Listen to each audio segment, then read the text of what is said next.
Welcome back to the mountain, friends. It is a very moody day here today. It is foggy. I can barely see the mountains across the water. The lake has ice breaking up because everything thawed out the last couple days. And we are creeping towards the end of January. I am one of those weird people that actually likes winter. However, I do struggle the most with February and July. Those are my two most challenging months for different reasons. February just tends to be blah. February tends to be just very gray and brown. And I struggle to find inspiration and motivation. But what that means is I have to double down on not allowing my emotions to dictate the good choices, the healthy choices that I'm going to make. So today I'm going to focus on preparing my body for spring.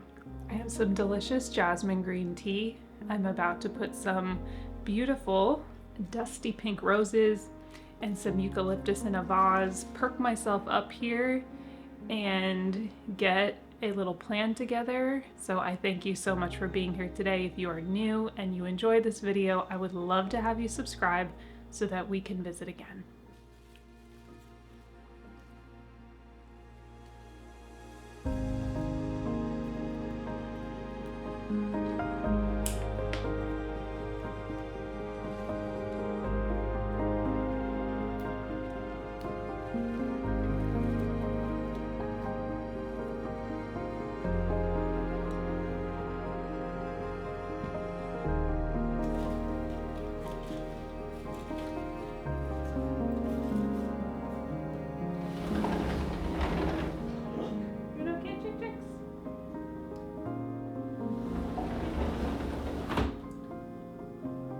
Not so lovely out there. All of the detox suggestions that I'm going to make in this video are what I like to call lifestyle detoxification. So these are ways of detoxifying the body. You can do these on a daily basis, weekly, monthly, seasonally, and they are ways of gently detoxifying the body and preparing it for something new. I have never been an advocate for aggressive detoxification. I'm sure there's very specific situations where that is appropriate, but I've just never been an advocate for putting the body into shock in that way. I am much more of a fan of this idea of living a lifestyle where you are encouraging and allowing your body to have open detoxification pathways so that it doesn't get too much toxic buildup and it can process the things that it is confronted with every single day in a better way. As the seasons turn, our body, just as our minds and our hearts, have slightly different needs. And so as we move into the spring, here are a few things that I do to prepare myself for the season to come. While these suggestions are generally safe for most people, just please be aware of you and your limitations and things that are good for you and not good for you, and always be your own best health advocate.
There is going to be so much to do out here. in early and mid-spring, and so I'm trying to finish a lot of my indoor projects right now as I transition outside. We have so many different things that we want to accomplish in early spring. The garden desperately needs a makeover. The area by the chickens needs one. There's some things that ended up getting damaged in some of the snowstorms that we have to fix.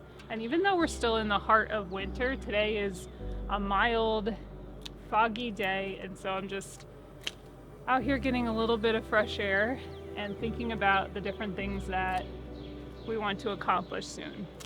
The brand that I worked with last spring, Hisea, who sent me the really cute boots that I have with the chickens on them that I love, they sent me these new booties to try, and these are really fantastic because I have my tall boots and then I have the mid-height chicken boots that they sent me last year, and then these booties I can just slip on.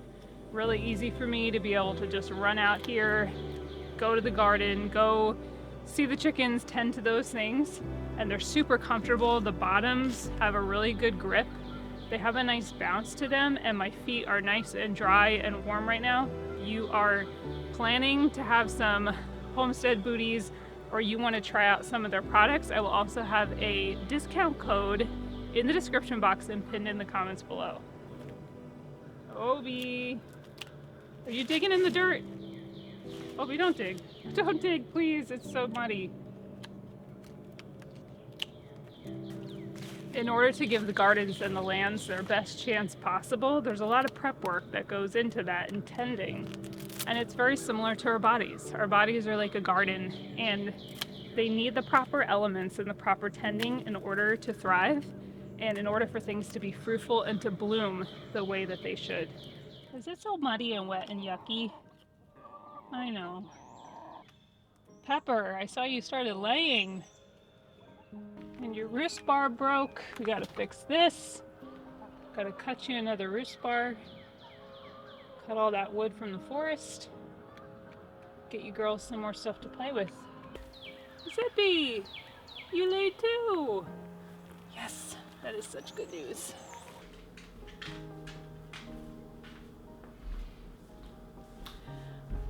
Number one, friends, the basics. Healthy eating and moving your body.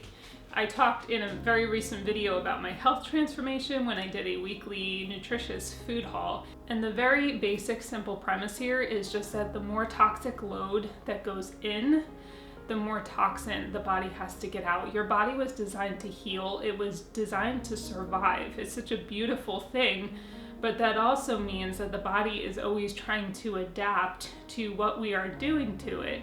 And so when we put in this heavy toxic load, the body is going to try to find ways to get that out before it does too much damage. And when the body is grappling with all that, we can see that coming out in the form of manifestations of all sorts of different symptoms. In the book The Long Winter by Laura Ingalls Wilder, she said, "These days were very different from the happy June days, but they had delights of their own."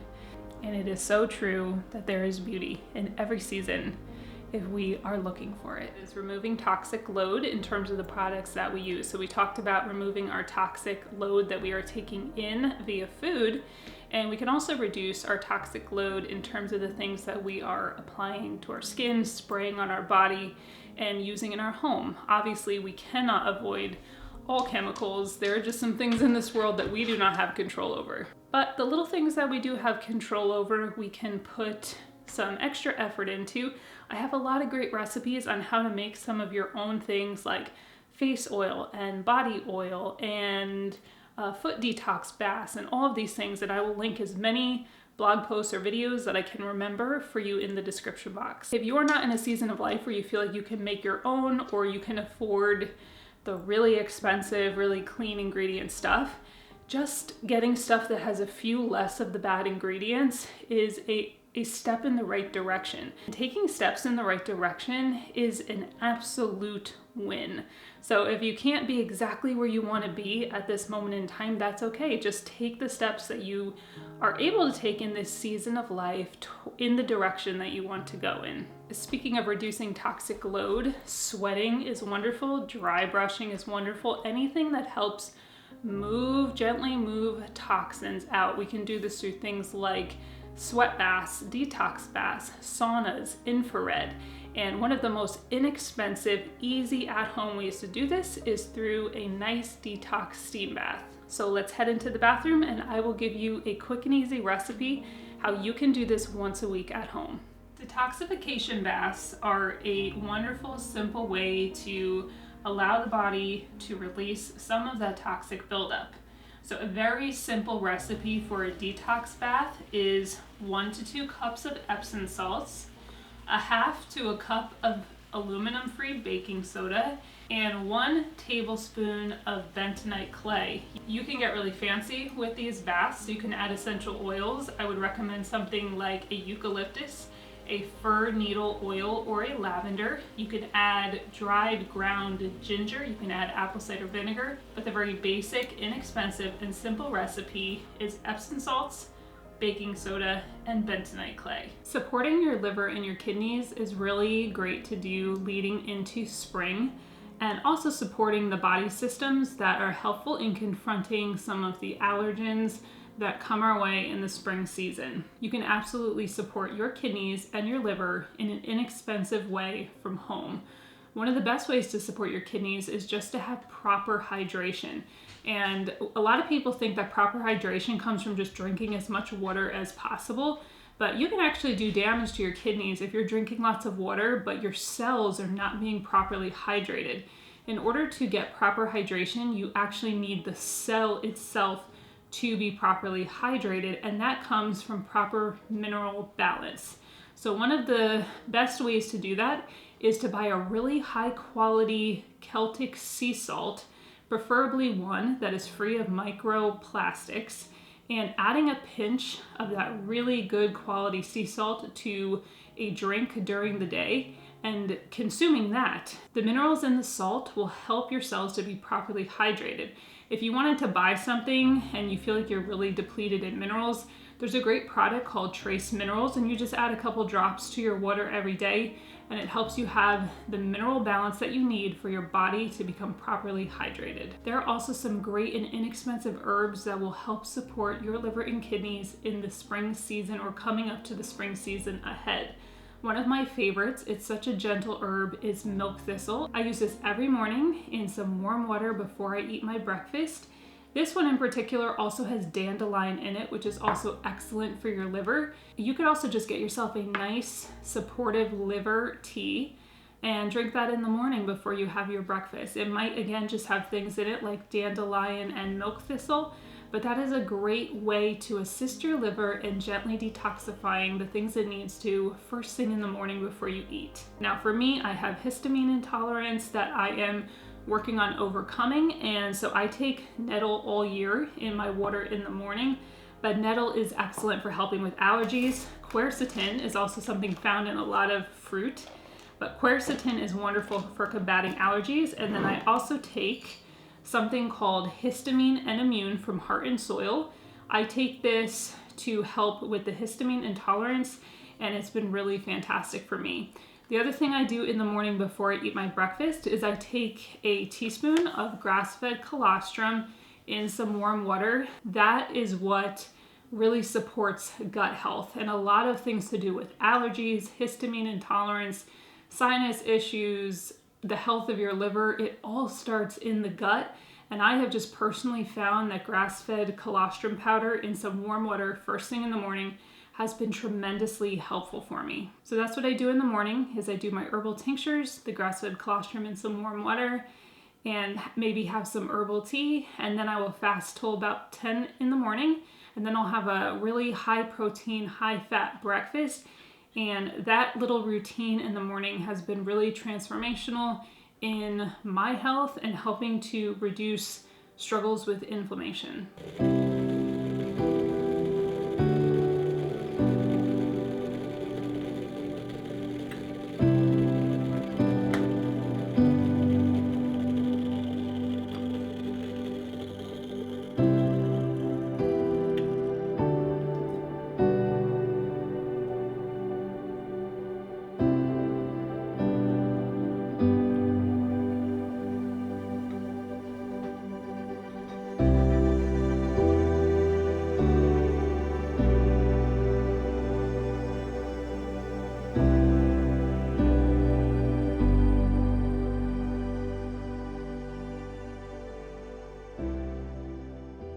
And if you happen to need a little bit of a mental detox for spring, we have our 2024 Spring and Summer Planner available now. It is a full color planner with all sorts of goodies inside, everything from the actual calendars that you need to mark off, weekly planners, garden planners. It has bedtime routines, daily activities, wellness planners, habits, and of course, some scriptures to inspire you. I just appreciate you so much, and I thank you from the bottom of my heart for taking a bit of your precious day to spend it here with me. All of the links from today's video, including our planner and our journals that we have out, everything that I can think of will be in the description box and pinned in the comments below. Thank you to our patrons on Patreon, and thank you to all of you. We love you, and Lord willing, I will see each and every one of you right here on the next one. Beloved, I pray above all things and in all ways that you would prosper and be in good health as your soul also prospers. Bye, friends. Obi Dobes, you want cuddle? Obi, I need cuddles. Don't leave me hanging, Obi.